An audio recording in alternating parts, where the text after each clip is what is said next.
নমস্কাৰ, সকলোকে স্বাগতম জনাইছোঁ মোৰ টপাৰ বেবী ইউটিউব চেনেললৈ। মোৰ ছাত্ৰ ছাত্ৰীসকল পুনৰ এক নতুন ভিডিঅ'ত লৈ তোমালোকৰ মাজত উপস্থিত হৈছোঁ। এইটো ভিডিঅ'টোৰ যোগেদি তোমালোকক জনাম যে যিহেতু তোমালোকে ইতিমধ্যে উঠনিৰ ভিডিঅ'টো চাই তোমালোকে কনফিউজ হৈছে যে 2023 বৰ্ষৰ এইচএছৰ ৰিজাল্ট 15 মে'ত ঘোষণা কৰা হ'ব বুলি।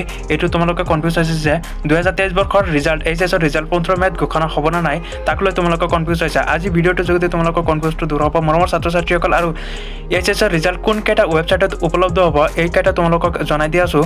14টা ৱেবছাইটত এইচএছৰ ৰিজাল্ট উপলব্ধ হ'ব, আৰু প্ৰথমটো ৱেবছাইট হ'ল asec.assam.gov.in। এইটো ৱেবছাইটত তোমালোকৰ ৰিজাল্ট প্ৰকাশ পাব, আৰু জগৰণ জোশ এইটো ৱেবছাইটত তোমালোকৰ ৰিজাল্ট চাব পাৰিবা। ইয়াত তোমালোকে স্ক্ৰীনৰ পিনে দেখুওৱা হৈছে, তোমালোকে এইটো ভালদৰে লক্ষ্য কৰিবা, আৰু তাত তোমালোকে এইবিলাক ৱেবছাইটত ভিজিট কৰি নিজে তোমালোকৰ ৰিজাল্ট চাব পাৰিবা। ইয়াত ৰিজাল্ট শিক্ষা এইটো ৱেবছাইটৰ যোগেদি তোমালোকৰ ৰিজাল্ট চাব পাৰিবা।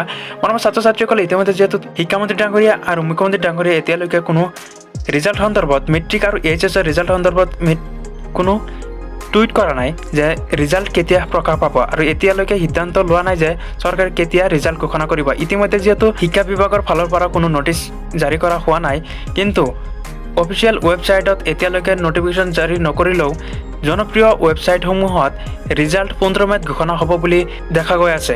কিন্তু মৰমৰ ছাত্ৰ ছাত্ৰীসকল, তোমালোকে এইটো চাই কনফিউজ নহ'বা যে ৰিজাল্ট 15 মে'ত ঘোষণা কৰা হ'ব বা নহ'ব, এইটো লৈ কনফিউজ নহ'বা। ৰিজাল্ট যেতিয়া ঘোষণা কৰিব অতি শীঘ্ৰেই শিক্ষা বিভাগৰ ফালৰ পৰা তোমালোকৰ নটিচ জাননী কৰা হ'ব, আৰু যিকেইটা ৱেবছাইট তোমালোকক দেখাই দিয়া হ'ল এইকেইটা ৱেবছাইটতহে ৰিজাল্ট উপলব্ধ হ'ব, আৰু নটিফিকেশ্যনবিলাক তোমালোকে এইটো ৱেবছাইটতে পাবা।